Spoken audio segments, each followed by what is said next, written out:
Oh yeah, time to play some Black Ops. Wait, the following application will close Advanced Warfare. I'm okay with that, actually. So hello everyone and welcome to my first Black Ops 3 video. I am really excited about this game and I am really loving this game. And this is not fake excitement in my voice. I'm not T. Martining you guys. I am legitimately this fired up about the game. But unfortunately, like everything else in this world, Black Ops 3 has its strengths and it has its weaknesses. So we're going to talk about those. And just right off the bat, I'm not going to be talking about anything that was not by design, because everybody already knows that in this digital age where companies can come out with a game and then fix it later, we do not actually have Black Ops 3 right now. What we have is Black Ops 3 Beta 2.0. Black Ops 3 will be released when they come out with their first major patch, fixing all the issues that people are complaining about right now. So my experience has been quite a bit like everybody else's. I'm not able to access online servers, not able to party up with my friends, getting kicked out of lobbies, getting put into a game of domination that is 7 against 1. But I'm not going to be talking about that because those things will be fixed. That's not by design. We're going to be talking about the actual design, strengths, and weaknesses of Black Ops 3, so let's get to it.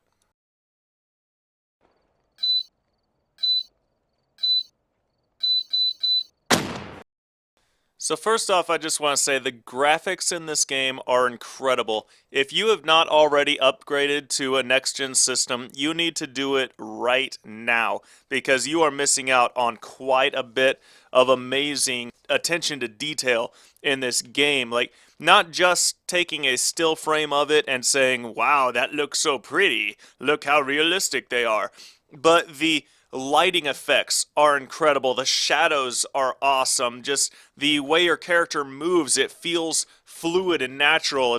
You don't feel robotic. And the attention to detail and just the overall essence of the graphic design in this game is outstanding. And as far as the guns are concerned, I have a couple complaints, but they're very minor complaints. Number one is they level up so slowly. So does your character. Let's switch over to leveling up real quick, because the leveling up in this game is atrocious. There are like 10 straight levels where I didn't unlock anything I wanted because it was all based around shotguns, sniper rifles, and equipment, which I don't use. So I had to go from like level 16 to level 30 or whatever to actually unlock something I actually wanted, and the level ups come so unbelievably slow. Like, unless they patch how much experience you get in a match, there is absolutely no way I'm going to prestige, because I refuse to go through the type of grind that I have gone through just to not even unlock all of the assault rifles yet. It's been unbelievable. And then each assault rifle or SMG or whatever has to level up itself, and they take forever to level up. And to get any really useful, really good perks for the guns or attachments or whatever, you have to use it for like 10 matches before you even get the next available piece of equipment. It's really rough trying to actually advance in the game. And getting back to the guns, I feel like, and this is just my initial impression, of course, but I feel like they are really well balanced. I don't feel like any one gun dominates the game. I do feel like some of them are a little too weak, but you can do well with any gun.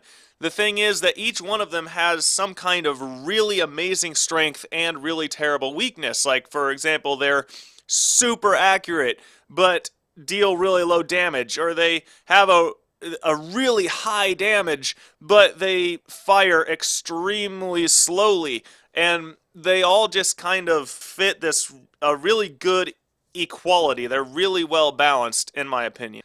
I also feel like the guns are really rewarding to use, and what I mean by that is, like, when you get a hit marker in this game, you practically feel it. The sound effects are awesome. This feels like you're really accomplishing something. And more importantly, I think the silencers sound awesome in the game. Like, I always use a suppressor, And I felt like all of the suppressors sound really cool. All the guns, just in general, sound amazing. And that's a small thing. It doesn't really affect gameplay.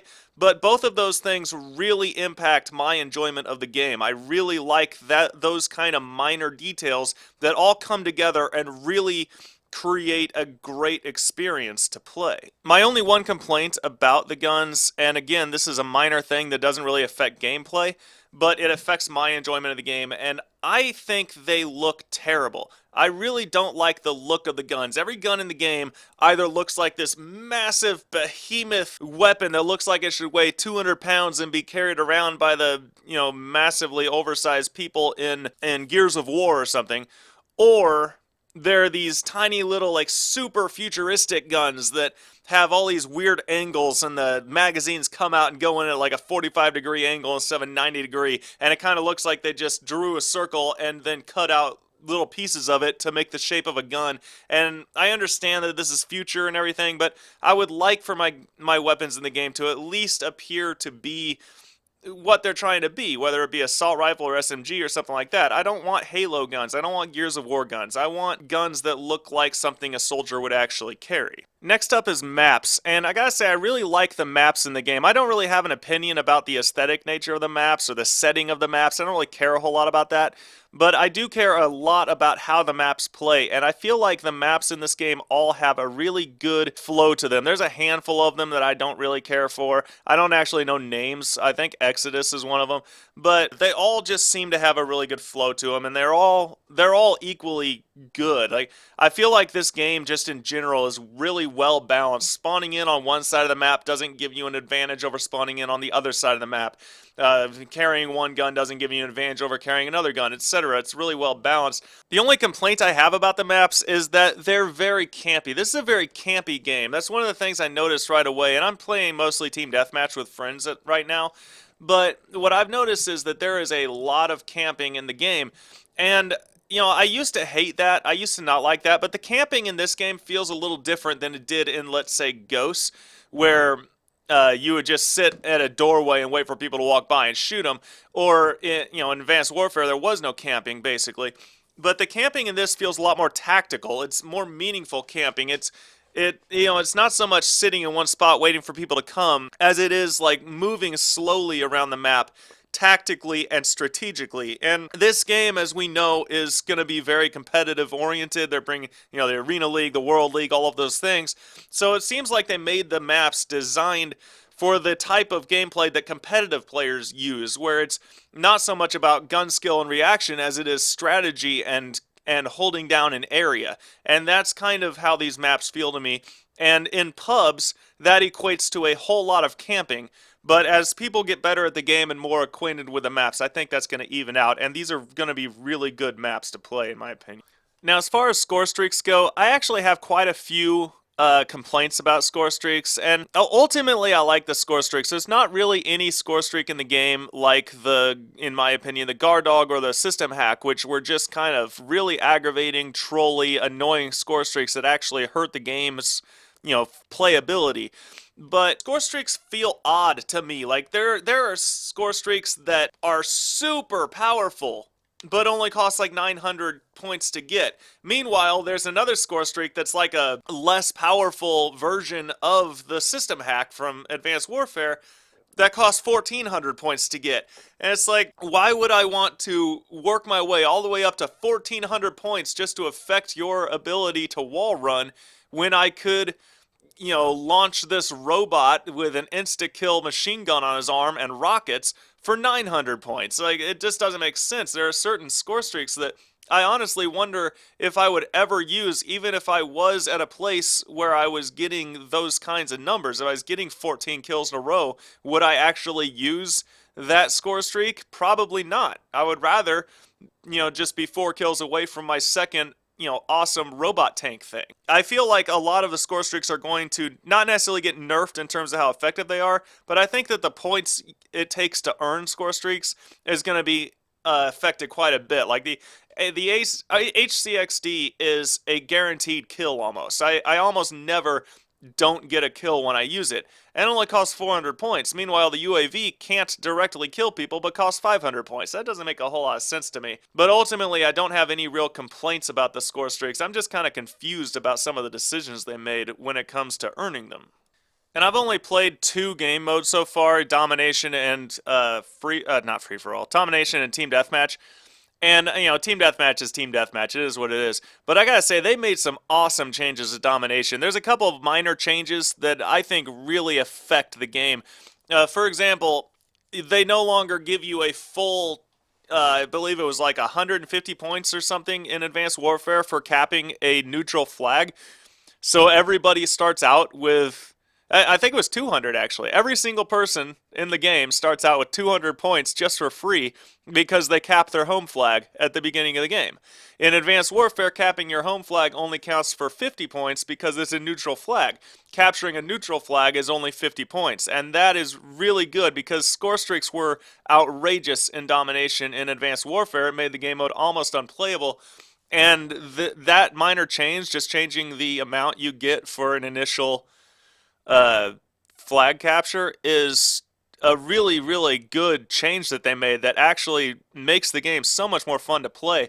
But even more than that, this is probably my favorite thing. It's the first team to get to 100 points will send it to halftime. And I really like that because in Advanced Warfare, you know, it was a time limit thing, and you could have games that ended like one team had 150 points, the other team had, 20 by the end of the first half, and then the second half is just like, why even bother playing it? But in this one, I think the biggest deficit I've seen was like 100 points for one team to 50 points for the other team, and I believe that my team ended up winning that game. We went into halftime down 50 points, and we came back and won it. And I really like that because it sends you into halftime always having a chance to come back and win. And that is, again, that's a minor little detail a lot of people probably won't even care about. But to me, that made a huge difference to Domination. And Domination is one of my favorite game modes, so that's a big deal to me. All right, last thing, I want to give you guys a quick tip. Footsteps are very, very, very real in this game. If you have, if you unlock Dead Silence, use it immediately. And if you have a headset, use awareness because, like I said, the footsteps are unreal in this game. I've gotten so many kills from footsteps. Also, the tracker perk or whatever it is that makes the feet light up on the ground, the footprints light up, use that because that has also gotten me several kills. I was able to just like, oh, somebody ran up those stairs. I guess I'll go run up there and kill them. And that thing's got to get nerfed. It is unbelievably powerful. So those 2 perks, or 3 perks rather, Dead Silence, Awareness, and Footprint, whatever, use those. And also, don't worry about Blast Suppressor. It's not a huge deal. I haven't been running it, and I don't feel like I'm getting killed a whole lot because people are like, oh, there was a very, very minor ping on my map. It's not like Advanced Warfare where it's a huge red circle. And I'd like to say thank you now to the Fork 2002 for helping me out with the intro, that C4 thing you saw at the beginning of the video. Be sure to check him out on YouTube. The Fork Drawer is his channel. If you want to reach me, I can be reached on Twitter at TheRealJDodds1.